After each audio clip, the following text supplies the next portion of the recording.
नमस्कार, दोपहर के 1 बज चुके हैं और वक्त हो चला है आपके फेवरेट शो म्हारो राजस्थान का। आप सबके साथ मैं हूं प्रियंका राय। विस्तार में खबरें शुरू करने से पहले एक नजर देखिए सियासी संकट को लेकर 10 बड़ी खबर। प्रदेश में चल रही सियासत के बीच सीएम गहलोत 2 बजे दिल्ली जाएंगे और दिल्ली में कांग्रेस आलाकमान से मुलाकात करेंगे। साथ ही प्रदेश के सियासी घटनाक्रम के बारे में अपना पक्ष रखेंगे।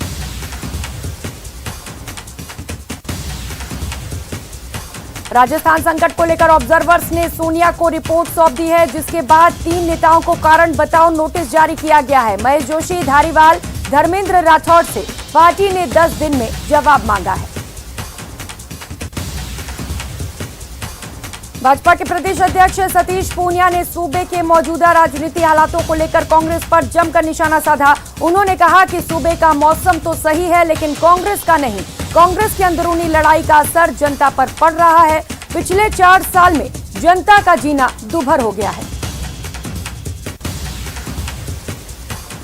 राजस्थान के सियासी संकट को लेकर प्रताप सिंह खाचरियावास ने बीजेपी पर हमला बोला। उन्होंने कहा कि बीजेपी को वोट की चिंता है और आपसी लड़ाई को हम मिलजुल कर सुलझा लेंगे। कैबिनेट मंत्री विश्वेंद्र सिंह ने बड़ा बयान देते हुए कहा कि पार्टी हाईकमान सुप्रीम है और यहां मुख्यमंत्री अशोक गहलोत सुप्रीम है और हर बात का जवाब देने के लिए मुख्यमंत्री अशोक गहलोत सक्षम है। मुख्यमंत्री अशोक गहलोत सब बात को जानते हैं और समझते हैं कि किस कार्य को किस तरह से टैकल करना है। सियासी संकट के बीच संसदीय कार्य मंत्री शांति धारीवाल और सीएम गहलोत के बीच अहम बैठक होगी। बता दें कि अनुशासनहीनता का नोटिस मिलने के बाद शांति धारीवाल पहली बार मुख्यमंत्री से मिलेंगे।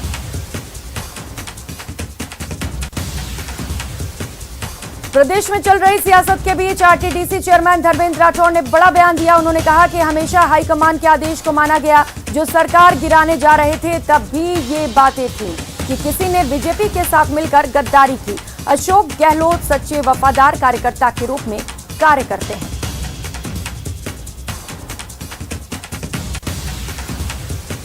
वहीं उपनेता प्रतिपक्ष ने एक बार फिर से कांग्रेस पर तीखा हमला बोला। राठौड़ ने कहा कि कांग्रेस के मंत्रियों और विधायकों ने इस्तीफे की नौटंकी की और अगर सही मायने में त्यागवीरों को त्याग करना है तो फिर मंत्रियों को तत्काल प्रभाव से अपनी सभी सरकारी सुविधाएं वापस कर देनी चाहिए।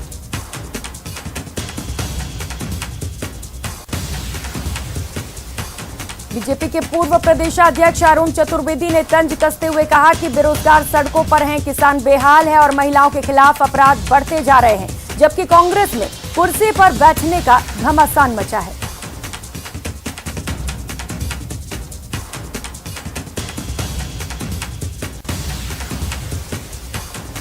राज्यसभा सांसद घनश्याम तिवाड़ी ने भी कांग्रेस पर बड़ा हमला बोला। विधायकों के इस्तीफे को लेकर तिवाड़ी ने कहा, इस्तीफे स्वीकार नहीं किए जाते हैं तो ये गैर कानूनी होगा।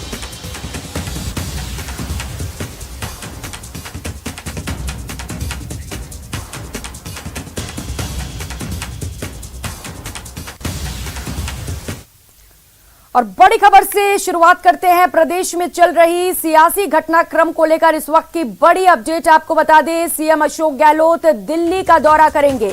मुख्यमंत्री अशोक गहलोत दोपहर 2 बजे के बाद दिल्ली जा सकते हैं।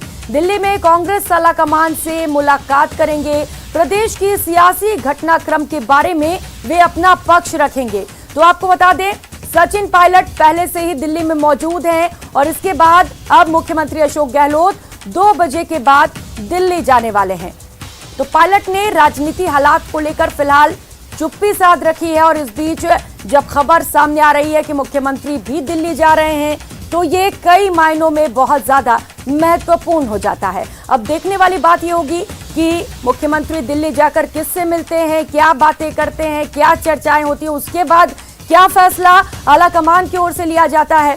क्योंकि कांग्रेस के राष्ट्रीय अध्यक्ष पद को लेकर अभी भी सस्पेंस बरकरार है। कौन राष्ट्रीय अध्यक्ष होगा? अगर अशोक गहलोत राष्ट्रीय अध्यक्ष होते हैं तो फिर राजस्थान में मुख्यमंत्री कौन होगा? ये तमाम बड़े सवाल हैं। क्या मुख्यमंत्री अशोक गहलोत एक पद पर रहेंगे या एक व्यक्ति दो पद का फॉर्मूला भी लागू हो सकता है? ये तमाम बड़े सवाल हैं जिन पर से पर्दा उठना भी बाकी है, लेकिन इस बीच ये बड़ी अपडेट फिलहाल आपको बता दें, मुख्यमंत्री अशोक गहलोत दिल्ली का दौरा करने वाले हैं। हो सकता है वहां पर जाकर आलाकमान से भी मिले, उनसे अपना पक्ष रखें, उनको समझाने की कोशिश की जाए। जयपुर में जो घटनाक्रम हुआ उसे लेकर भी बातचीत संभव है।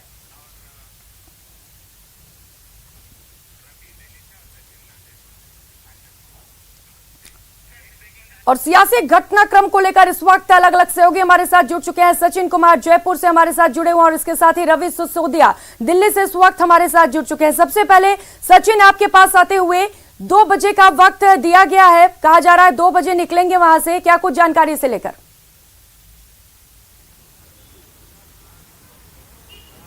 बिल्कुल, देखिए 2 बजे बाद सीएम अशोक गहलोत दिल्ली निकल सकते हैं। 2:20 पे उनके जाने का कार्यक्रम संभवतः तय हुआ है, लेकिन उनका दिल्ली के जाने के कार्यक्रम में कोई बदलाव नहीं हो। इसी बीच एक खबर भी आई थी कि सीएम अशोक गहलोत राजभवन जाकर राज्यपाल से मुलाकात कर सकते हैं, लेकिन वो प्रस्तावित कार्यक्रम बताया जा रहा है कि वो अब फिलहाल कुछ समय के लिए स्थगित कर दिया गया है। सीएम अशोक गहलोत अब राजभवन नहीं आ रहे हैं, इस तरह की सूचना भी निकल के आ रही है। हालांकि पहले उनके राजभवन जाने का कार्यक्रम था, वो राजभवन में क्योंकि इस समय राजभवन जाना अपने आप में बड़ी सियासी घटनाक्रम होता, लेकिन अब खबरें निकल के आ रही है कि वो राजभवन नहीं जा रहे हैं। तो एक चैप्टर अभी फिलहाल क्लोज होता हुआ दिखाई दे रहा है, लेकिन वो दिल्ली जा रहे हैं। दिल्ली जाकर उनको वो क्या कुछ रहेगा, उनका कार्यक्रम क्या वो कर सकते हैं, किस करवट जो है प्रदेश की राजनीति जाएगी, इस पर बात करेंगे। हमारे साथ बाबूलाल दहायल हमारे सीनियर रिपोर्टर हैं, political reporter. Sir, Babulal ji बताइए कि दिल्ली जाकर क्या कुछ कयास लगा जा रहे हैं, दिल्ली क्यों जा रहे हैं, क्या वजह? कल ये खबर निकल के आई कि सीएम अशोक गहलोत कंटिन्यू करेंगे, नामांकन नहीं भरेंगे। जी देखिए, जब तक वो दिल्ली पहुंच नहीं जाते और जब तक नॉमिनेशन का जो फॉर्म है कोई दूसरा दाखिल नहीं कर देता, तब तक एक सस्पेंस तो ज़रूर है कि अशोक गहलोत भी राष्ट्रीय अध्यक्ष की दौड़ में है। फिलहाल जो अशोक गहलोत के जो नज़दीकी हैं वो यही कह रहे हैं कि अब वो राष्ट्रीय अध्यक्ष नहीं बनने जा रहे हैं और अब उनकी इसमें कोई दिलचस्पी नहीं रह गई है। उनकी कोशिश यही है कि वो कंटिन्यू करें, मुख्यमंत्री वो बने रहना चाहते हैं।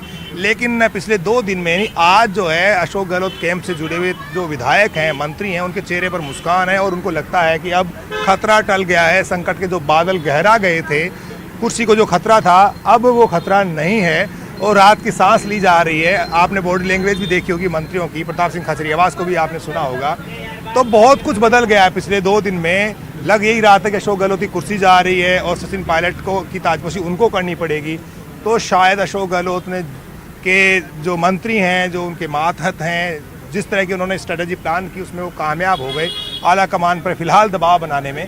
लेकिन ये दबाव कितने दिन चलेगा ये देखने वाली बात होगी, क्योंकि सचिन पायलट को जो भरोसा दिया गया था, फिर से आपके पास आऊंगी, बातचीत जारी रखेंगे। रवि सिसोदिया दिल्ली से सहयोगी लगातार हमारे साथ जुड़े हुए हैं। रवि, अब मुख्यमंत्री अशोक गहलोत दिल्ली जा रहे हैं, कहा जा रहा है कि आलाकमान से मुलाकात करेंगे, राजस्थान में जो घटनाक्रम रहा उस पर भी बातचीत करेंगे। तो कहीं ना कहीं एक बार फिर से वही अटकलें कि राष्ट्रीय अध्यक्ष के पद की रेस में सबसे आगे एक बार फिर से मुख्यमंत्री।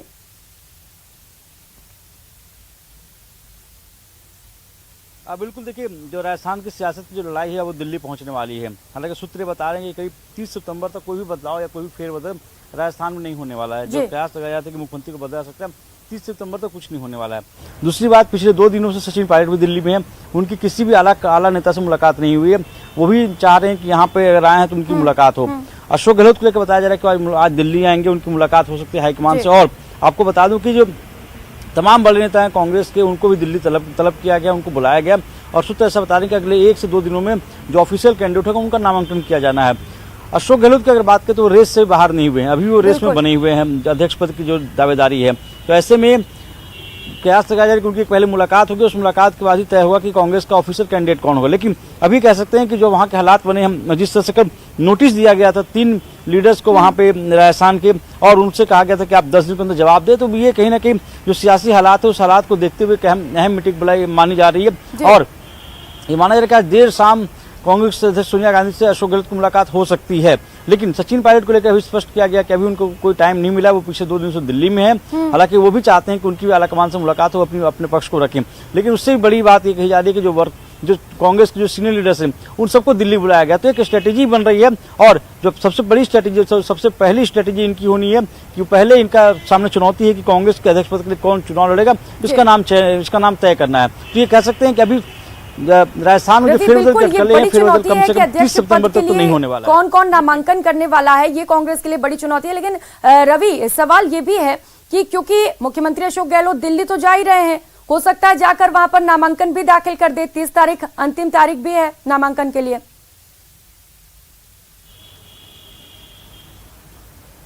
अब बिल्कुल देखिए, इसीलिए जो कांग्रेस के जो ट्रेजरर हैं पवन बंसल, उन्होंने 5 सेट फॉर्म लिया था।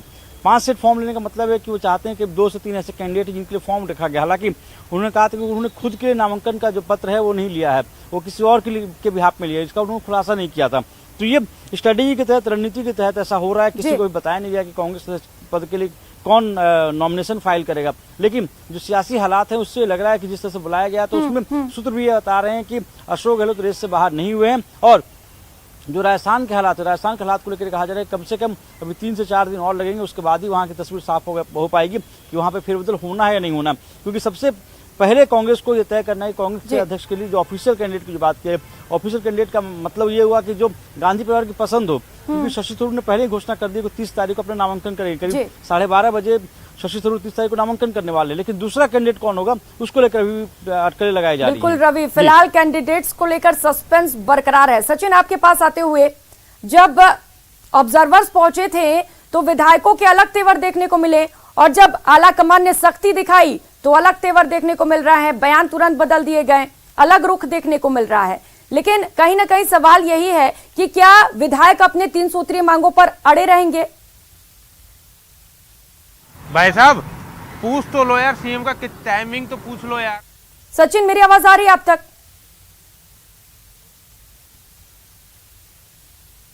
जी, अपना सवाल दोहराएंगे एक बार।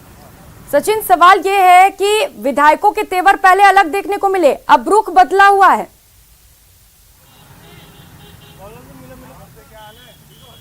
हाँ बिल्कुल, देखिए कुछ विधायक ऐसे थे जिसमें इंदिरा मीणा हो, डॉक्टर जितेंद्र सिंह हो, इसके अलावा संदीप यादव हो, इन लोगों ने पाला धीरे धीरे बदलना शुरू कर दिया है। उन्होंने साफ कहा है कि वो आलाकमान के साथ हैं, किसी और के साथ वो नहीं है।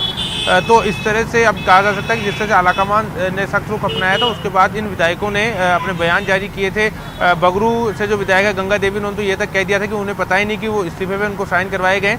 वहीं दूसरी तरफ अशोक चांदना हो, प्रताप सिंह खाचरियावास हो, इनका ये कहना है कि एक एक विधायक को 4-4 बार पूछा गया है कि आप रिजाइन करना चाहते हैं, हमारे साथ जाना चाहते हैं, उसके बाद हमने साइन किया है, करवाएं। तो देखिए दोनों तरफ की बयानबाजी आ रही है, हर पक्ष जो है अपनी बात कह रहा है। लेकिन ये बात बिल्कुल सही है कि जिस तरह से आलाकमान सख्त हुआ था, नोटिस जारी किए गए थे, उससे पहले ही कल सुबह से ही जो है कई विधायकों ने अपने बयान जारी करके साफ कर दिया था कि वो आलाकमान के साथ हैं, वो गहलोत ग्रुप के साथ नहीं है। लेकिन कल उसके बाद डेवलपमेंट बहुत ज़्यादा हो गए थे राजनीति के अंदर। अशोक गहलोत ने अपने विधायकों से ये बात कही थी कि आप जाइए विधानसभा क्षेत्र में, जाइए और विधानसभा क्षेत्र में जाकर काम कीजिए, डट के काम कीजिए, सब कुछ ठीक है, कुछ भी नहीं बदलने वाला है। तो तमाम तरह की जो चीज़ें हैं वो हुई थी। देखिए कुछ देर पहले शांति धारीवाल पहुंचे थे, उनसे सीएम ने मुलाकात की, और अभी कुछ देर पहले गोविंद सिंह डोटासरा जो पीसीसी के चीफ हैं वो भी सीएमआर पहुंचे हैं। तो ये तमाम तरह की जो तैयारियां चल रही है, ये तैयारियां इस बात को लेके ही की जा रही है कि अगर सोनिया गांधी से मुलाकात होती है दिल्ली में जाकर, तो क्या कुछ उनको कहना है, किस तरह से अपनी बात को रखना है। संभवतः इन्हीं तैयारियों को लेकर सीएम अशोक गहलोत बातचीत कर रहे नेताओं से। शांति धारीवाल ने उनसे मुलाकात की थी, और अभी कुछ देर पहले गोविंद सिंह डोटासरा जो पीसीसी के अध्यक्ष हैं वो भी सीएमआर के पहुंचे हैं, और सीएमआर में इसी तरह की बातचीत चल रही बताया जा रहा है। क्योंकि अभी देखिए 1:13 का समय हो गया है, और 2 बजे बाद तकरीबन 2:20 के आसपास सीएम अशोक गहलोत को दिल्ली के लिए उड़ान भरनी है। तो उससे पहले मुलाकात की गई है। संसदीय कार्य मंत्री है शांति धारीवाल, उनका अपना महत्व हो जाता है, उनको नोटिस भी मिला है। इसके अलावा पीसीसी के अध्यक्ष हैं गोविंद सिंह डोटासरा, तो गोविंद सिंह डोटासरा भी वहाँ पहुँचे हैं। तो ये जो दोनों वरिष्ठ नेताओं का पहुंचने का जो सिलसिला है वो जारी है, और संभवतः कुछ और लोग भी वहाँ पर हो सकते हैं। तो ऐसे में अब आज क्या कुछ दिल्ली में रहता है, किस तरह की मुलाकात होती है। लेकिन खबरें ये भी निकल के आ रही थी सामने, कल जो हाई लेवल के सोर्सेस हैं उनसे जरिए न्यूज़ 18 ने खबर ब्रेक की थी कि मुख्यमंत्री अशोक गहलोत अपना टर्म पूरा करेंगे, वो मुख्यमंत्री बने रहेंगे, और अध्यक्ष के जो नॉमिनेशन है उसको लेकर सारी संभावनाएं उनकी खत्म हो चुकी है। लेकिन जब कल अजय माकन ने क्लीन चिट दी अपनी रिपोर्ट में, तो उसके बाद से ये कुछ सियासी कयास लगाए जा रहे हैं कि हो सकता है जब 29 तारीख को आला कमान बिल्कुल सचिन, जैसे ही मुख्यमंत्री अशोक गहलोत को क्लीन चिट मिला, ये कहा जाने लगा कि अब रेस में एक बार फिर से मुख्यमंत्री अशोक गहलोत ही सबसे आगे आ गए हैं। लेकिन रवि, अगर उन विधायकों के टर्म्स एंड कंडीशंस पे बात करें जो 3 सूत्रीय मांगे रखी गई उनकी ओर से, अगर उससे पीछे नहीं हटते हैं तो आला कमान के लिए बड़ी मुश्किल होने वाली है।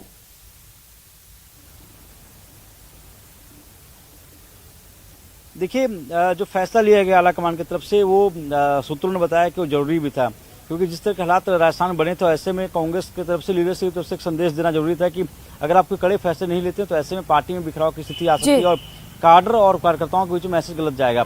इसलिए एक मैसेज देने के लिए इस तरह का फैसला लिया गया था। और जो रिकमेंडेशन की गई थी अजय माकन की तरफ से, जिसमें कहा गया था कि 3 लोगों पर कार्रवाई की जाए क्योंकि उन्होंने अनुशासनहीनता की है, तो पार्टी में अनुशासन बनाए रखने के लिए इस तरह के कड़े फैसले लिए जाने चाहिए। और ये करके एक संदेश कल कांग्रेस के कई बड़े नेताओं ने दिए भी थे। उनके तरफ संकेत आ रहे थे कि जो कुछ घटनाक्रम राजस्थान में हुआ उसके लिए कोई ना कोई बड़ा फैसला, कड़ा फैसला लेना पड़ेगा। हालांकि जो तीनों बड़े चेहरे हैं राजस्थान के, जिनके ऊपर कार्रवाई की मांग की गई है, जिनके ऊपर 10 दिनों में जवाब मांगा गया, तो ये बताया जाए कि जो पार्टी के अंदर अनुशासन को बरकरार रखने के लिए और जो इकबाल है आला कमान को, उसको बुलंद रखने के लिए, उसको वो कहीं ऐसा ना हो कि आला कमान की जो पकड़ है पार्टी में ढीली होती जा रही है, कमजोर होती जा रही है। इस तरह का मैसेज संदेश, ये जो संदेश है वो कार्यकर्ताओं या वर्कर्स में ना जाए।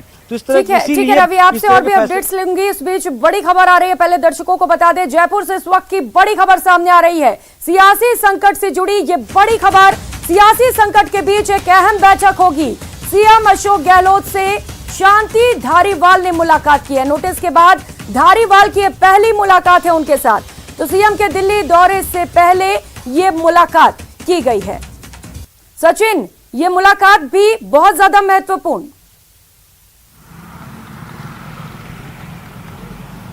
बिल्कुल, देखिए जैसा कि मैं पहले बता रहा था आपको कि शांति धारीवाल ने मुलाकात की है। उसके अलावा गोविंद सिंह डोटासरा जो हैं वो राजभवन पहुंचे हैं कुछ देर पहले, पीसीसी के अध्यक्ष हैं, वो मुलाकात कर रहे हैं। तो दिल्ली जाने से पहले सीएम अशोक गहलोत अपने वरिष्ठ नेताओं से मिल रहे हैं। शांति धारीवाल महत्वपूर्ण इसलिए भी हो जाते हैं क्योंकि संसदीय कार्य मंत्री है, पार्लियामेंट अफेयर्स उनके पास है, और जो मीटिंग हुई उसका सबसे बड़ा केंद्र जो है वो शांति धारीवाल ही रहे। सारा जो घटनाक्रम हुआ उसके पीछे शांति धारीवाल को दोषी ठहराया जा रहा है। अनुशासनहीनता का नोटिस भी उनको दिया गया है, तो इसलिए शांति धारीवाल का सीएमआर पहुंचना, सीएम अशोक गहलोत से मुलाकात करना काफ़ी महत्वपूर्ण हो जाता है।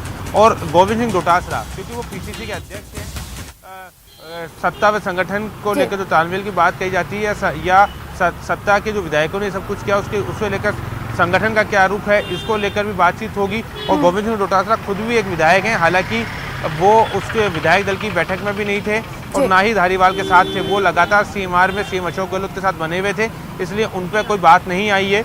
लेकिन आज की जो मुलाकात है वो भी सीएम के एयरपोर्ट जाने से पहले काफ़ी महत्वपूर्ण हो जाती है कि वो अपने वरिष्ठ विधायकों से बातचीत कर रहे हैं, जो क्योंकि आज दिल्ली जाएंगे, सोनिया गांधी से उनके मिलने का कार्यक्रम बताया जा रहा है। तो वहाँ पे जब वो जाएंगे तो सोनिया गांधी के सामने किस तरह से अपने विधायकों का पक्ष रखना है, उनका खुद का अपना पक्ष रखना है, और आगे जब हाईकमान को डिमांड करता है या अगर कोई बात कही जाती है तो उसको किस तरह से हैंडल करना है, तो इसको लेकर संभवतः विचार विमर्श जो है वो इस समय सीएमआर में हो रहा है। जी बिल्कुल सचिन, ये मुलाकात तो महत्वपूर्ण है ही, और उससे भी ज्यादा महत्वपूर्ण और खास हो जाता है मुख्यमंत्री अशोक गहलोत का दिल्ली दौरा। रवि, सचिन पायलट पहले से ही दिल्ली में मौजूद हैं, अब अशोक गहलोत भी जा रहे हैं, आला कमान से मुलाकात भी करने वाले हैं। क्या ये संभव है कि ये जो सियासी ड्रामा इतने दिनों से चला आ रहा है उस पर कोई बड़ा फैसला लिया जाए? चलिए, तो फिलहाल इस वक्त अपडेट आपको बता दें, पीसीसी चीफ डोटासरा सीएमआर पहुंच चुके हैं। शांति धारीवाल भी इस वक्त मुख्यमंत्री निवास पर पहुंचे हुए हैं। दिल्ली जाने से पहले अशोक गहलोत मंत्रणा कर रहे हैं, बातचीत की जा रही है। आला कमान को इस पूरे घटनाक्रम को लेकर मुख्यमंत्री अशोक गहलोत जानकारी देंगे, अपनी बात आला कमान के सामने रखेंगे। तो दिल्ली जाने से पहले सीएमआर में एक बैठक जिसमें पीसीसी चीफ डोटासरा भी पहुंच चुके हैं, मंत्री शांति धारीवाल भी वहां पर मौजूद हैं। तो सभी के बीच फिलहाल चर्चा की जा रही है कि दिल्ली में क्या कुछ बातें रखनी है, क्योंकि मुख्यमंत्री अशोक गहलोत 2:30 बजे के बाद दिल्ली जाने वाले हैं और वहां पर जाकर आला कमान से मुलाकात करेंगे और अपनी बातों को रखने वाले हैं। रवि सहयोगी लगातार हमारे साथ जुड़े हुए हैं। रवि, मेरा सवाल था, क्या कोई बड़ा फैसला हो सकता है पूरे मामले पर?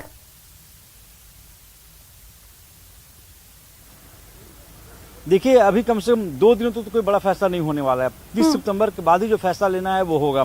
जहां तक ये जरूर कह सकते हैं कि अशोक गहलोत अभी रेस से बाहर नहीं हुए, अध्यक्ष पद की रेस में हैं और सूत्र ऐसा बता रहे हैं कि उनको दिल्ली इसलिए बुलाया जा रहा है ताकि उनसे बातचीत की जाए और अगर वो तैयार होते हैं तो ऐसे में वो नामांकन भी कर सकते हैं। दूसरी तरफ जो मुख्यमंत्री की बात की जा रही है वहां को लेकर स्पष्ट किया गया था सूत्रों की तरफ से कि 30 सितंबर जो नॉमिनेशन की आखिरी तारीख है, नामांकन की आखिरी तारीख है, उससे पहले कोई फैसला राजस्थान को लेकर नहीं लिया जाना है। जहां तक कार्रवाई की बात की गई थी, कार्रवाई को लेकर ये जरूर था कि एक संदेश देने के लिए इस तरह की कार्रवाई की गई और कार्रवाई का फैसला काफी जल्दी हुआ है। अमूमन ऐसा दिखाया था कि कम से कम 1 से 2 दिनों का समय लगता है। जब कोई रिकमेंडेशन किया था कार्रवाई को लेकर तो उसमें नोटिस आने में 2 दिनों का समय लगता है, लेकिन यहाँ पर सिर्फ 2 घंटे के अंदर ही कार्रवाई होगी। तो ये कह सकते हैं कि राजस्थान का मसला बड़ा है, उसको सुलझाने की कोशिश की जा रही है, लेकिन बड़े फैसले की अगर बात करें तो बड़ा फैसला है उसके लिए इंतजार करना हो, करीब 30 सितंबर के बाद ही कोई बड़ा फैसला लिया जा सकता है। जी प्रियंका। बिल्कुल, देखिए सचिन, ये कहानी शुरू हुई कांग्रेस के राष्ट्रीय अध्यक्ष के चुनाव से लेकर और अभी जो ज्यादा बड़ा सवाल हो गया है लोगों के सामने वो ये है कि राजस्थान का सीएम कौन होगा। तो सचिन, अब सबसे बड़ा सवाल यही है कि दोनों गुटों में से कॉम्प्रोमाइज कौन करने वाला है।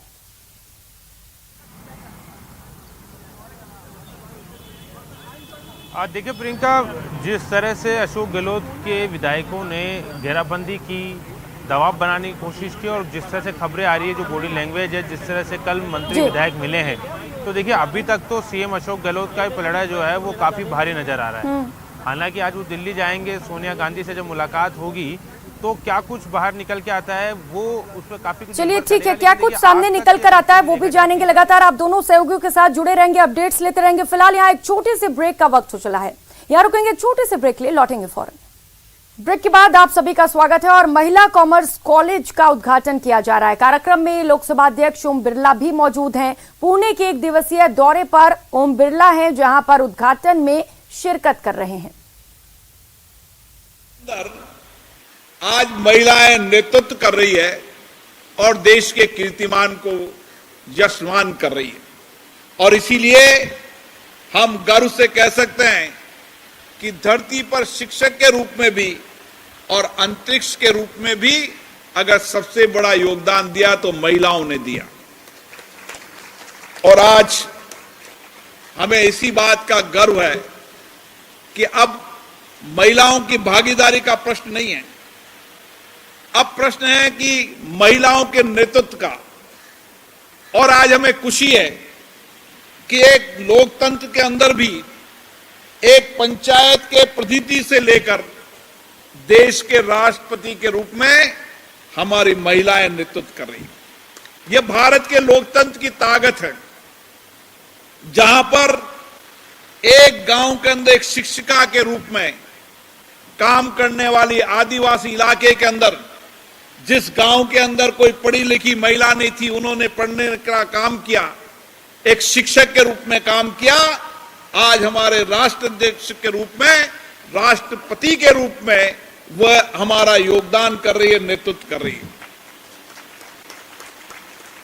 और इसीलिए हमारे लोकतंत्र में हमें गर्व होता है कि लोकतंत्र में हम क्या परिवर्तन करने की ओर दिशा में बढ़े, कि आज भारत के लोकतंत्र की इतनी ताकत है कि एक सशक्त नेतृत्व देश के अंदर है, जिन्होंने सामाजिक आर्थिक परिवर्तन के साथ, विज्ञान और टेक्नोलॉजी के साथ किस तरीके से हमारी विरासत, हमारी संस्कृति, हमारे आध्यात्मिक ज्ञान के साथ आधुनिक भारत के निर्माण की दिशा की ओर कदम उठाएं। और इसीलिए आज दुनिया के अंदर भारत नेतृत्व कर रहा है और आने वाले समय के अंदर भारत ही नेतृत्व करे, सबसे विकसित राष्ट्र बने। इसमें अगर सबसे बड़ा योगदान हो सकता है तो महिलाओं का हो सकता है।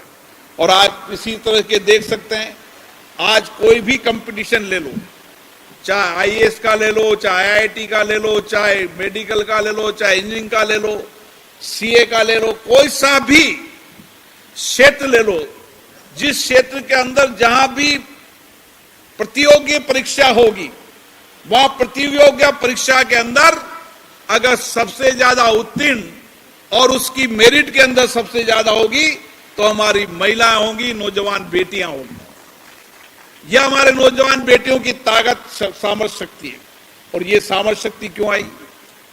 उस समय 138 साल पहले उन लोगों ने महिला शिक्षा के बारे में सोचा, विचार किया और एक छोटा नन्हा सा पौधा लगाया, और आज उन्हीं के इस योगदान के कारण देश के अंदर महिला शिक्षा की प्रगति हुई है।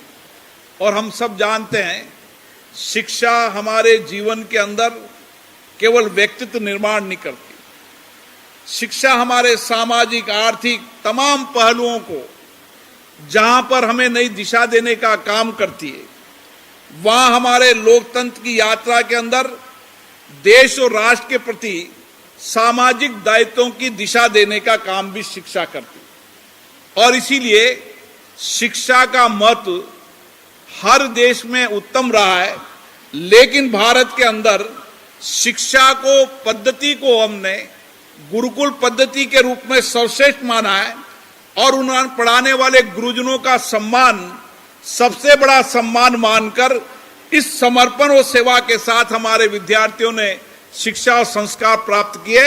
इसके कारण भारत की शिक्षा पद्धति आज भी देश के अंदर और विश्व के अंदर सबसे सर्वश्रेष्ठ मानी जाती है। और इसीलिए आधुनिकता विकास के अंदर, भौतिक संसाधनों के अंदर कई देश हमसे आगे होंगे, लेकिन भौतिक संसाधनों के बाद भी हमारी शिक्षा के अंदर नैतिक शिक्षा, आध्यात्मिक। और अब एक नजर डालेंगे 5 मिनट में 25 खबरों पर।